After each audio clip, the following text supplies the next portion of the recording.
So in this video, I'm going to be exploring how athletes focus on the start line, exploring what's going on in their head so that we can get on the front foot and perform at our best. So it's pretty well known that as an athlete gets closer to a big competition, such as the Olympics, that the brain gets increasingly noisy.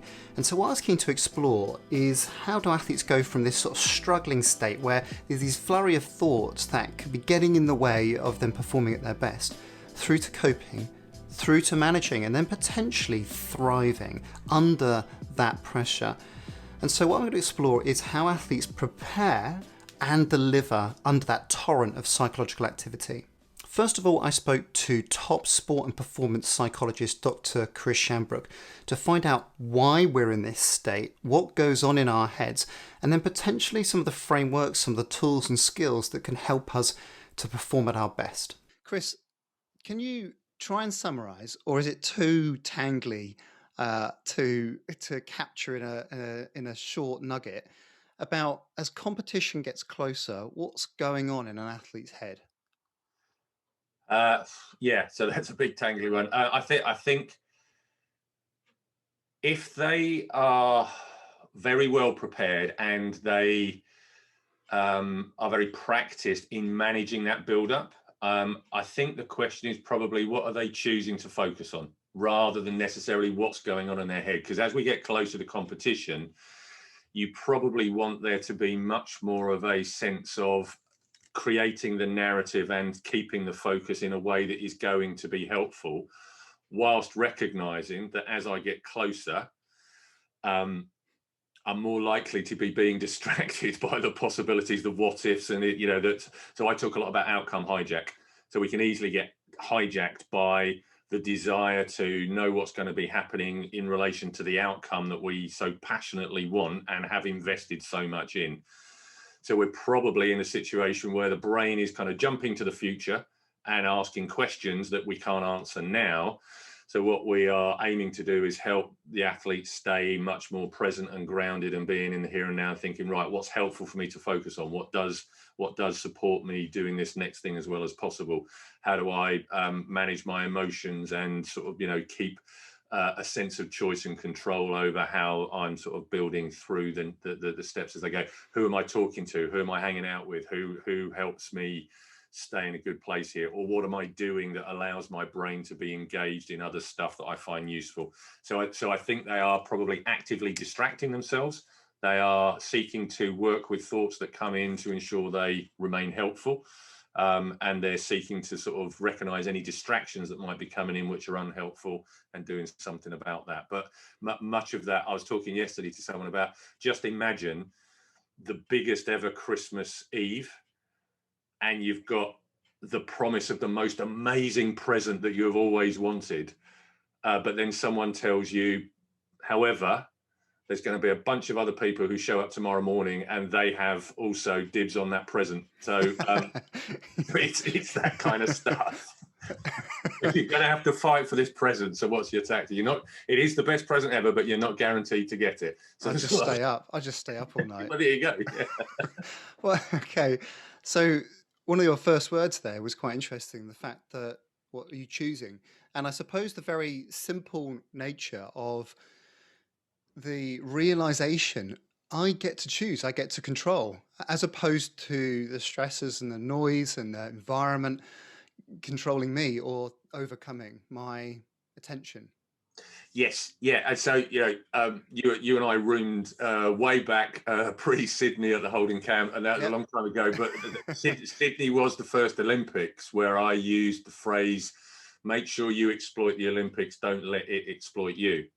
So what do you want the Olympics to be reminding you of and focusing you on, rather than will my thoughts start running away with me because I start going, oh my God, this is the Olympics. It's the greatest show on earth. I've got to do something different. So it's being able to recognize there are some thoughts that I may have that if I don't choose to react to them in a helpful way, might actually interfere with me being able to stay in a mindset that is going to be supporting optimal preparation and then sort of great performance as well.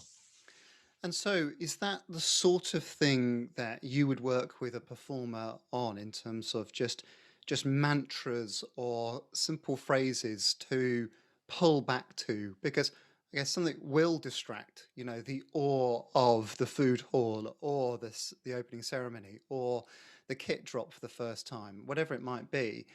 They will surprise. And so, how do you actually work with a performer to develop that focus? Yeah, so I think one bit it's recognizing, helping them recognize what's their personality and what helps them. Okay. So there's a little bit in terms of, am I a worrier? Am I someone who worries? And this is about using my worry in a productive way rather than trying to stop the worry. I am going to worry, so we may as well make it a force for good. Or am I someone who's kind of got loads of sort of optimism and energy and I'm picking up on stuff. So if we start to understand what's the kind of personality filter, we can then start thinking about, well, we can do the what if preparation. So what if you experience this? What if someone says this? What if this happens? So the what if and the if then conversations give you an opportunity to practice exactly those kind of things. You are going to walk into a really big space like the food hall. You're going to, what if you have a really unexpected reaction and it hits you much more emotionally than anticipated? Okay, well, if that, then I will do X, Y, Z. So what if and if then planning for me is one of the most useful things because it rehearses that choice of response for me based upon my personality. So it's not there is a correct response, it's choose the response that feels most helpful, that keeps your sort of thinking moving forward.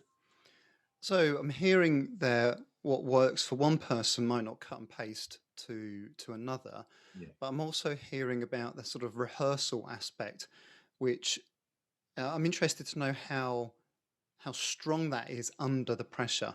Um, does it get sort of reinforced and strengthened? Whereas, say, if I visualize, I get twitches in the muscles that I'm visualizing. Is it like a muscle that can strengthen in terms of your ability? Yeah, so I think it is very much a learned response, and so what we're looking to do is kind of become familiar in our thinking habits, and I think we've all probably developed some of those thinking habits that when certain things happen, we think and we react a certain way. We haven't necessarily practiced it, but we've allowed that pattern to perpetuate. So we do kind of get, through short-term memory, long-term memory, we do kind of get conditioned into certain ways. So what we're saying is, let's see if we can use that system to condition us in a helpful manner. So the more reps we do and the more we practice similar and varied, slight variations of this thinking, the more confident we are that when we face it for reality, I'm going to be able to respond in the right way. And I typically also bake in, let's just see how well you can put this response into place. Let's understand the limits of its effectiveness right now, because it might work in 9 out of 10 situations, but we might find another one where actually it's a little harder for you to kind of get back in control and keep moving forward. So, but then we kind of go, right, how do we expand it further? So it's sort of increasing the confidence levels that we can carry on in any situation. Super helpful from Chris there. And what I took from that were a couple of things: choice, control, and practice. Firstly, choice. Here I was reminded of the quote from Viktor Frankl, an Austrian neurologist and psychologist. And he said, between a stimulus and a response, there is a space. And in that space is our power to choose our response. That seems to me to speak to the fact that just this idea and simple recognition that we have a choice, but also between something happening, something occurring, something arising in our mind, that we can get to choose whether we respond to that or not. And for my mind, what that gives an athlete is a sense of control, is that you're not going to control me. I'm going to be in control about how I respond. Yes, this is all going to go on, but I'm going to choose a different way of doing that. You get to take control. It's your choice. But also that choice and taking control requires practice too. There's some really interesting studies in this area. I really like this work from Britta Holsall, based in Boston, where she took a group of people through therapeutic training around mindfulness meditation.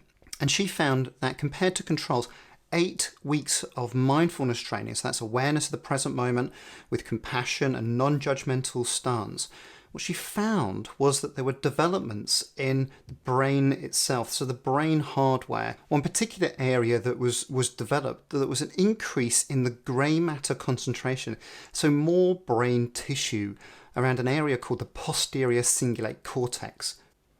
And the PCC is engaged in what's called emotional salience, and this is all about assessing the relevance or significance of a stimulus for oneself and whether you're going to be aroused by that or whether you can actually switch it off. And so there's a sense here that you're actually developing the hardware for more control. In some other interesting work in this area, Gail DeBoard has done some research using functional magnetic resonance imaging. So this is where you're taking pictures of the brain, and what she looked at was exposing people to emotional content before and after learning meditation. After 8 weeks of full training on mindfulness and attention management, she noticed that the amygdala was less activated after the meditation training. And so the amygdala part of the brain is part of the limbic system, and so that's our hindbrain, that's our emotive, quite basic brain.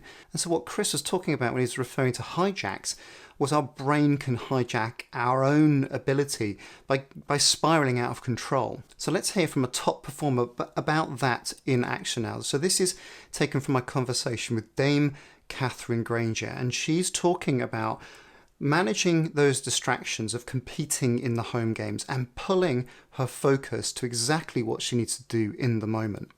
You know, I was a very emotional racer, and I knew what that race meant to me. I knew what it meant to Anna and myself and Paul and all of our family and all of our friends. And to be honest, every athlete I've ever raced with, all in some way got in touch before that. They understood as well, and they were part of that journey, and it made it so magical. But it also brought in more and more pressure because you thought, oh, this really matters now. And the only way I could deal with that was to stay more in the moment than I have ever done in my life, in that I could not think beyond the stroke I was on. Okay. I could not think about the crowd. I could not think about the people. I couldn't think what it meant. I couldn't think about the media. I couldn't think about the headlines. I couldn't think about what if. I couldn't think about, when this finish line comes. I genuinely was worried if I opened the lid on any of that, if I'd be able to cope, because it was so emotional. It was it was really quite overwhelming.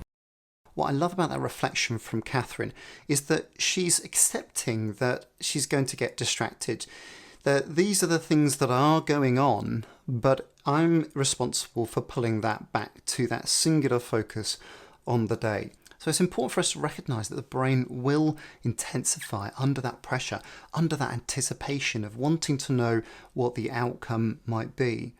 But it's also important to recognise that we've got a choice about how we react to that.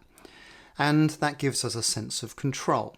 Control over the situation rather than the situation controlling us. But retaining control requires practice. But what we know with practice is that we actually literally lay down new tissue. It's like a muscle that we're building new hardware, but also the software that means that when the stresses come, that we're managing it in a more considered way so that we can stay focused when it matters most to be at our best. Thanks for watching.